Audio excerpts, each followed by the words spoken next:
talking to me? Goonies never say die! What's in the box? Just what do you think you're doing here?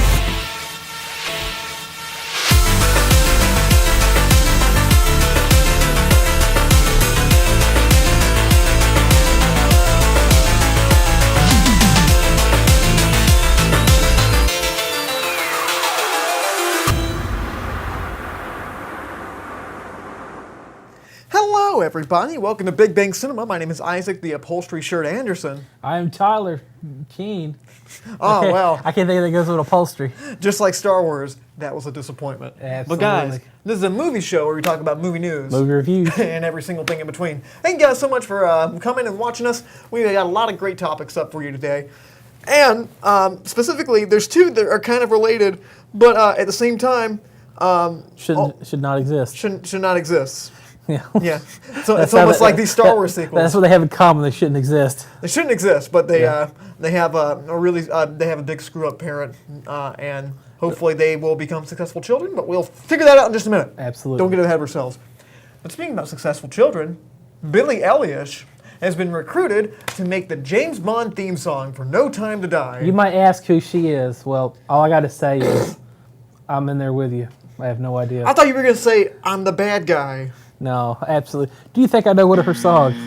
That is so wrong. That is so incorrect. But in case you don't know who Billie Eilish is, she's a very famous musician, singer right now. She's only like 17 or 18, I think. I think she's 18. 17. I think she's good. Because apparently there's big memes about I can't wait till she turns 18. Well, she's definitely 18. Is that because she can legally buy cigarettes? It was 6 months ago, right? And she, because you're right now, there she can actually talk about sing songs about how a bummer it was not to be able to buy cigarettes. That's the only reason why somebody would ever want to turn 18 up till 2 months ago. And she can actually apply for the draft too. Yeah, exactly. I mean, who wouldn't want to do that? But yeah, in all seriousness, Billie Eilish is you most likely heard of who she is. She's got I'm the bad guy, just enough not to get copyrighted. But Tyler, what do you think about this? My big question is, as I always say, why?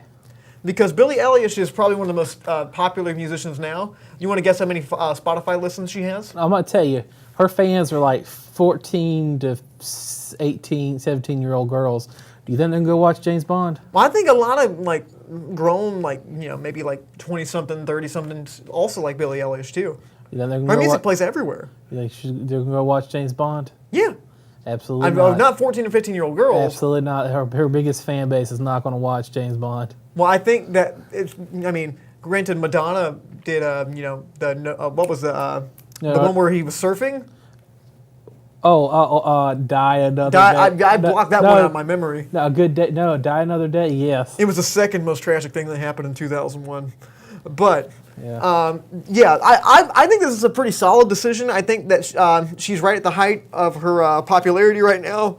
I think this is a really interesting little side turn because mostly the last two have been kind of very similar. Like Skyfall by Adele was really good. I like that song a lot. Sam Smith, Drew is shaking his head no, he didn't like that. Would the sky fall in the snow? Just enough not to get copyrighted. But Sam Smith, didn't they do like Writing on the Wall or something like that? Yeah, or something Writing on the Wall. I don't even remember that one. I didn't like Spectre at all anyway, so. But I'm very excited to do this. This movie is kind of an anomaly because Sam Mendes is a great director. I think this is going to be the last one he does. And he's also had a great movie that we're going to be talking about a little later, 1917. 1917, yeah. What do you just think about this movie as a whole, like besides the theme song and everything? I know we've touched on it before. Are you excited about it? Can you care less? Or? I think James Bond's time's winding down. So, as you can say, this is A Time to Die. Yeah, a good time to die. Hard. Don't add that last part. Oh. Any final thoughts on this, buddy? I don't know. I feel like James Bond spiraling into nothing. Well, I think now it's time for a good old-fashioned reboot of this character. And I think, didn't somebody say that like he can be a man of any race or anything like that, but he's got to be man? What if they rebooted as children? No. Did George Lucas direct this? Well, no, it'll be like Bugsy. Now this is assassinating. Woo! It'll be like Bugsy and they shoot eggs at everybody. Oh, goodness, that. Yeah, 007's not his agent name. That's just how old he is. Oh, some chalky milk. Okay, Carton, not bag. Okay, we've had enough of this. But guys, speaking carton, not bag, Yeah. Bloodshot has True. come out with a trailer. And if you thought this looks like it sucks, well, you're correct. comment disclosed by Sony. But anyway, the trailer came out, Vin Diesel stars in it, and it looks like hot garbage, in our opinion. Allegedly, but it's true. Tyler, what did you think about this trailer? My biggest question is like why Bloodshot? Why buy Why not? Bloodshot property? Because like Valiant is probably was the bottom barrel of like comics, and you got their bottom barrel character to make a movie out of. Well, after Sony had that whole debacle. They could have done Turok. I mean, that was the property. Who is Turok? Turok the dinosaur hunter. I mean, it was the same. Just hitting home runs, aren't Yeah, you, Sony? like they could have done that, or they could have done a Maximum the robot destroyer. Yeah, but they chose Bloodshot. They could have done Archer and Armstrong, but they chose. Yeah, what about Sheepknock, the goat wrangler? You know, like we got to have that guy. No, Sheepknock was not the goat wrangler. Sheepknock was actually from another planet. That's literally just something I made up right They had a now. ram head. There's no way that you could be didn't real. make that. You had already know that, didn't Yeah, you? no, I actually didn't know Sheepknock was a real thing. You didn't know Sheepknock wasn't a real thing. We've talked enough about Sheepknock. But talking about this trailer, what did you like? What do you think about Vin Diesel playing this character? Like, well, first off, who is Bloodshot? To be honest, it was some comic. There was a really white guy, like really white, and he had a red. His body was like the Japanese imperial flag. He was white and had the red center, so it was just like a ninja. Okay, what was his power? I'm not even really sure because I didn't bother to read He Valiant shoot people? comics. I think he shot and killed people. I want to say he was in some team with Turok and Exo Manowar. Okay, well this one it looks like he has some sort of like nanotechnology that like rebuilt his body or something, and he can't be killed because he was already killed as a veteran, or like he accidentally killed himself or blew himself up. And there's like a loose theme of like I'm gonna kill everybody, and he does that whole Vin Diesel thing. Just sucks. The Vin Diesel growl. Vin Diesel, yeah. He's real mumbly. He's like somewhere in between Rocky Balboa and an actual Rock in this. I can't tell if he's about to rap or not. This is crazy. He's mumbling so bad. 100,000 listens on Spotify within a minute. But yeah, obviously this movie is made by Sony. If you couldn't tell by the quality in this trailer, I think to me this feels like Sony is like, well, what do we got? What do we got? What can we use? Well, we got Bloodshot because they had the whole debacle about Spider-Man a few months back about how they like wanted the Spider-Man rights back, and it's like, well, fine, we're not going to play nice with you, Disney. We're going to take it back, and then we're like, we could totally do this by ourselves, and then they didn't. No. But Michael Keaton makes an appearance in the Morbius trailer, which we're about to talk about in just a minute. But keep it on this Bloodshot trailer. But he's playing Batman. She's playing Batman. How great would that be? He's playing Batman. Man. That would be the only reason I want to go see that movie. It's Batman versus Batman.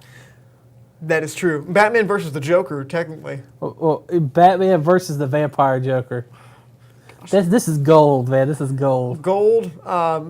There's another four-letter word that describes this. But Tyler, any final thoughts on this? We'll probably have to go see it because We'll probably see it, and maybe it'll be good, but it's not going to be. But speaking about not going to be good, the Morbius trailer also was released by Sony Pictures. I have a question for you. Why? Money. They had their pick of characters they chose. He's not even a C-list character. He's like a D-list character. Yeah, who is Morbius for people that don't know? Morbius, man, he had a blood disease. He was from Greece, had a really bad blood disease. Went to Columbia University, was in classes with Spider-Man. Was trying to research how using vampire bats to dissolve some blood enzyme that he builds up in his body. So he can't get it quite to work, and someone offers like, "Hey, someone shows that this will fix your research." So he mixes all together, and it turns out it was vampire blood, and now he's like a quasi vampire to where he's not dead, he's still alive. So he's like Jared Leto's career. Yeah, he's dead but still alive. Dead but still alive. Well, he dies in every movie, or Yeah. gets the crap beat out of him. Well, I'm But, just saying after the Joker, it's still dead, but yet he's still clinging on to acting roles. Some of them good, some of them not. not quite undead yet. Not quite undead yet. But he's still alive. Like, he's not dead, and he's immune to vampire He's not quite bite. in Taylor Kitsch territory. So, and he's got pretty much all the powers of Blade. If Blade could fly around and do Dracula stuff. And looked like he was a part of like My Chemical Romance if they were on like a load of vampire drugs. Absolutely. Yeah. So, what do you think about the trailer? Period. I'm not cool. It looks like something that should have come out 2004, 2005. That was my first thought on this. Was not that it should have came out because this just shouldn't exist.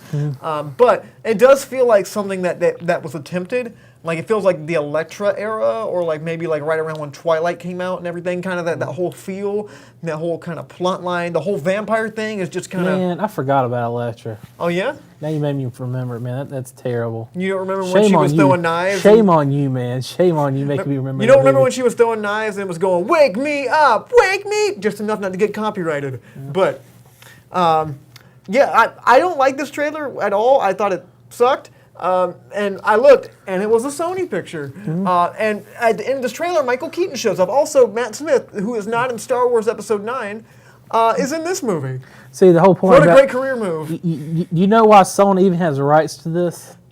Because it's in the Spider-Man universe? Because he can't, because he first appeared in Spider-Man. Oh, well, that's whack.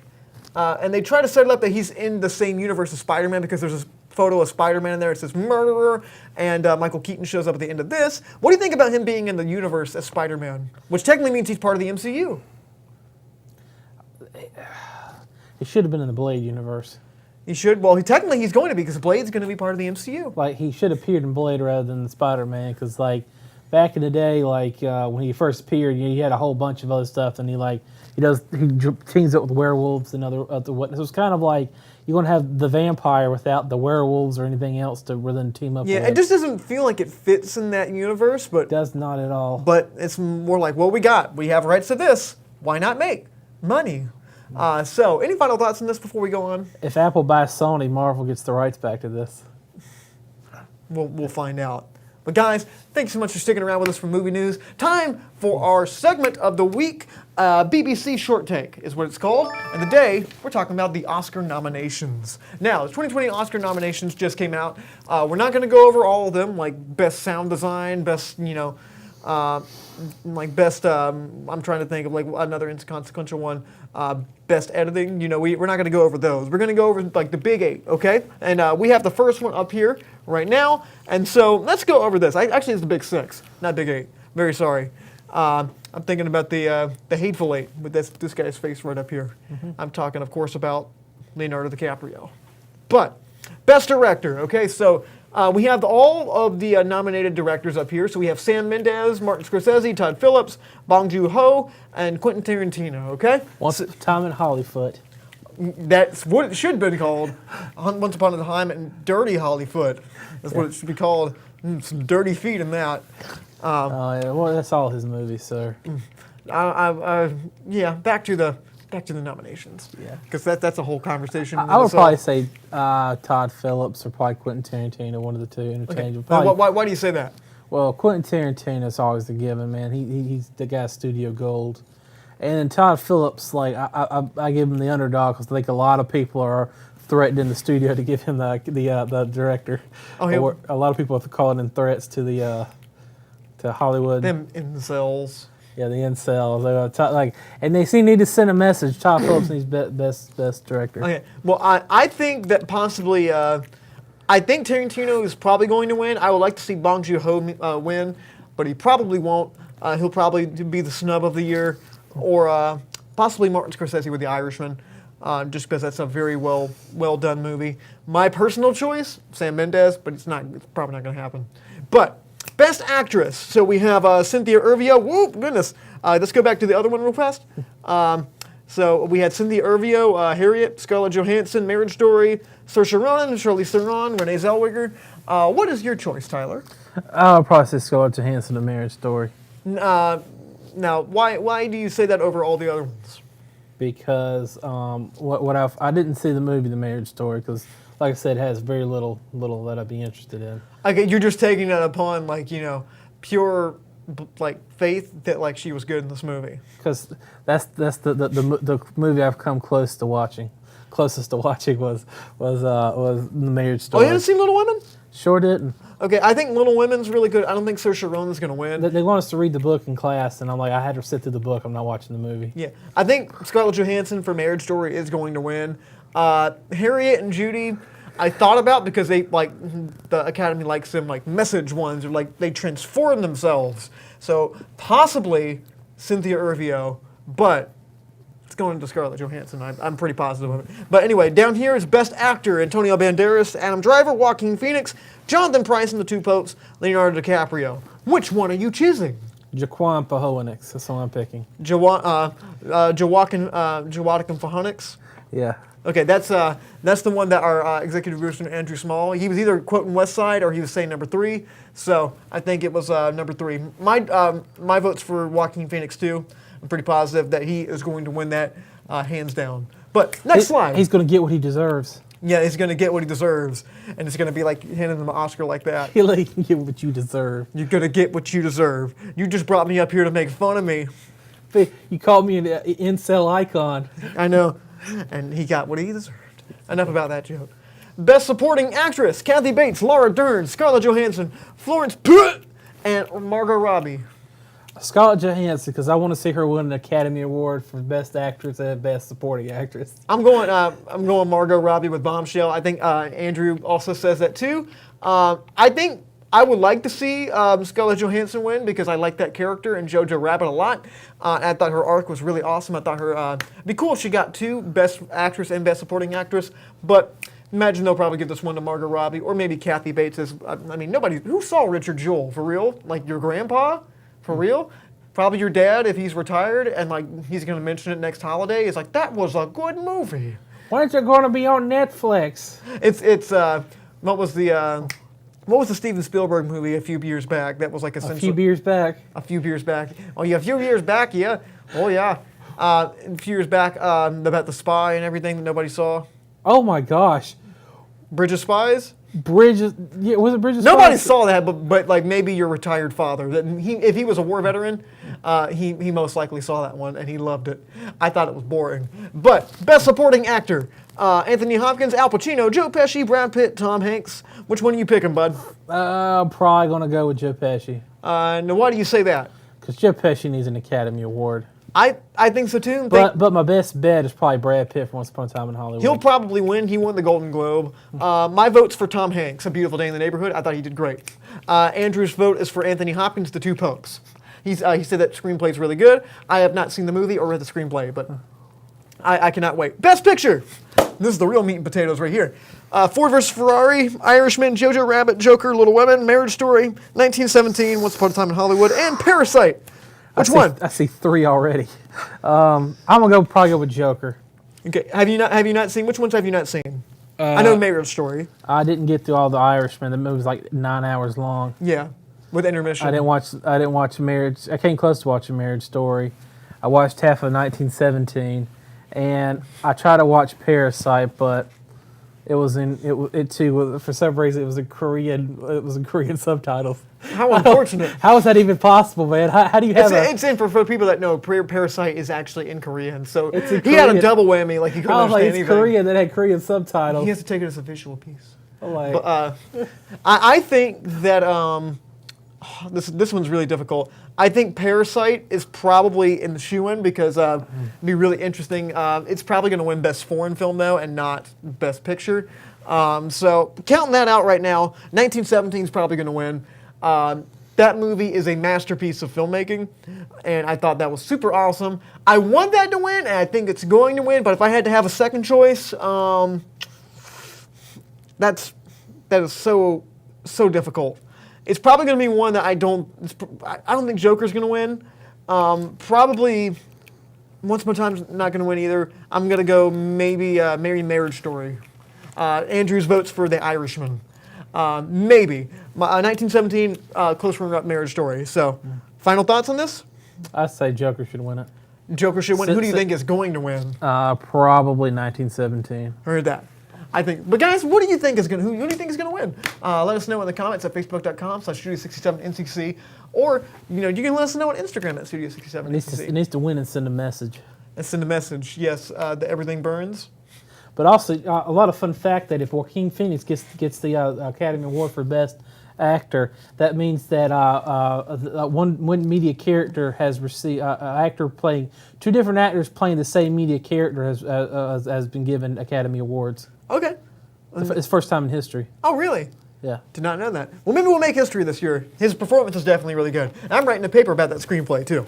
But anyway, thank you guys so much for watching. We're going to be right back talking about 1917. Stay with us. When it comes to culinary arts, Nash Community College is here to turn your burning passion for food into a career. Our chefs, with over 70 years of highly qualified industry experience, are here to point you in the right direction, teaching and handing down classical culinary techniques that will improve your skills and help you cut your way into the food industry. Gain invaluable experience, vital to cooking and preparing delicious food, served in a personal and creative environment. To learn more about the Culinary Arts program, visit nashcc.edu.